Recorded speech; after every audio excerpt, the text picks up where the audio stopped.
Olá, povo de Deus. Hoje é quarta-feira, 23 de abril, oitava da Páscoa. O texto de hoje está em Lucas capítulo 24, versículos 13 a 35.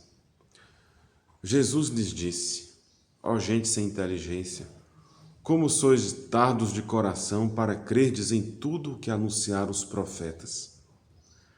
Porventura não era necessário que Cristo sofresse essas coisas e assim entrasse na sua glória? E começando por Moisés, percorrendo todos os profetas, explicava-lhes o que dele se achava dito em todas as Escrituras. Aproximaram-se da aldeia para onde iam, e ele fez como se quisesse passar adiante. Mas eles forçaram-no a parar. Fica conosco, já é tarde e já declina o dia. Entrou então com eles.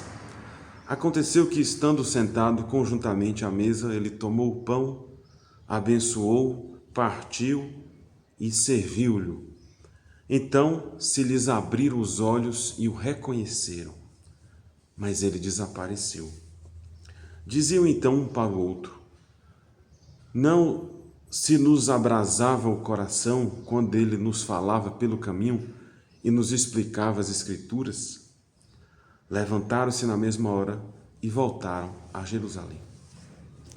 O texto de hoje nos mostra que a primeira parte da passagem dos discípulos de Emaús, um texto muito rico, né, que dá um verdadeiro retiro, muitos temas, e que bom que hoje a gente pode meditar uma parte e amanhã a segunda parte.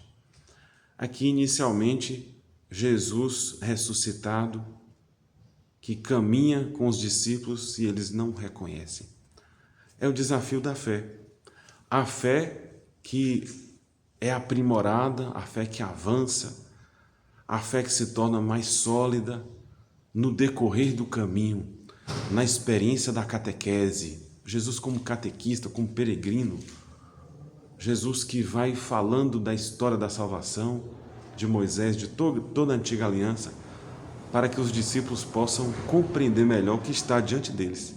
Jesus, ao longo da estrada, faz uma verdadeira liturgia da palavra, como grande catequista, como grande mistagogo, ou seja, apontando o mistério do seu amor, ajudando-lhes a entrar em contato com o próprio mistério de Deus em sua pessoa, em suas palavras e seus ensinamentos. E que, chegando no lugar, um pedido: Senhor, fica conosco. É um desejo também dos que creem, dos que estão também aflitos, sofrendo, esmurecendo na fé, desanimados e abatidos. Senhor, fica conosco, com a minha família, com os meus, em meu coração, em meus momentos de dificuldade.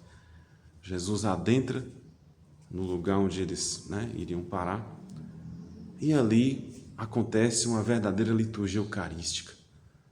Depois da liturgia da palavra, a liturgia da Eucaristia. Jesus toma o pão, abençoa, dá graças, parte, distribui. É o que nós celebramos no memorial da Páscoa do Senhor, na liturgia eucarística, na missa.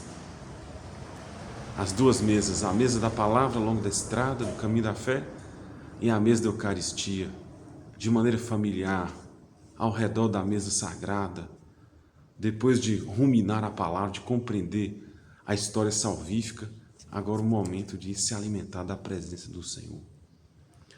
Mas um detalhe interessante nessa constatação aqui dos dois discípulos, né? Essa afirmação deles nos ajuda muito a rezar hoje. Não ardia o nosso coração quando ele nos falava das Escrituras pelo caminho e quando partiu o pão. Ou seja, Jesus que nos ensina, ele faz o nosso coração arder. Quando ele nos ensina pela sua palavra, pela sua pregação, na catequese, na celebração litúrgica, quando o Senhor nos toma pela mão e nos alimenta com o seu pão divino, com a sua palavra suave, de vida eterna, o nosso coração arde, nós ficamos inflamados do Espírito Santo de Deus, nós ficamos cheios da graça, tudo faz mais sentido, os nossos olhos se abrem, nós compreendemos melhor a história salvífica, nós mesmos, o cosmos, todo o sentido da vida humana, com o Evangelho de Jesus. E também o coração que arde quando o pão é partido É a Eucaristia, que abre os nossos olhos, que nos alimenta, que nos nutre, que alimenta a igreja, que constrói a comunidade de fé, que nos dá a garantia da presença do Senhor em nosso meio, em nossos ritos, em nossas situações, mas principalmente quando a gente se reúne em seu nome. Então, o Cristo faz o nosso coração arder pela sua palavra e pelo gesto eucarístico. O que faz seu coração arder? Tenho certeza que a experiência com Jesus ressuscitado, ela é capaz de fazer o seu coração arder de uma maneira diferente, de uma maneira divina, de uma maneira vivificante.